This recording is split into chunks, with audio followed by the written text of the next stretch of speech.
அல்லாஹ்வுடைய ரசூல் சொன்னார்கள், என்னுடைய தலையிலே தண்ணீரை எடுத்து ஊற்றுங்கள், எனக்கு தலைவலி அதிகமாக இருக்கிறது என்றார்கள். உடனே மனைவிமார்கள் எல்லாம் அவர் அமர்ந்து குளிக்கின்ற ஒரு மண் குவளை கொண்டு வரப்பட்டது. அது ரசூலுல்லாஹி ஸல்லல்லாஹு அலைஹி வஸல்லம் அமர்ந்தார். தலையிலே தோல் பையிலால் ஆன தண்ணீரை கொண்டு வந்து தலையிலே கொண்டு வந்து ஊற்றினார்கள். சிறிது ரசூலுல்லாஹி ஸல்லல்லாஹு அலைஹி வஸல்லம் சமாதானம் அடைந்தார்கள்.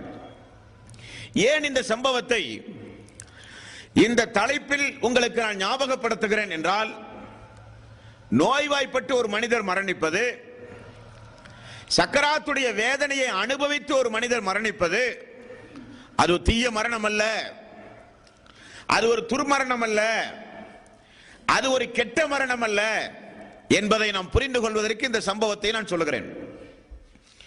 இப்படி ரசூலுல்லாஹி ஸல்லல்லாஹு அலைஹி வஸல்லம் ஆயிஷா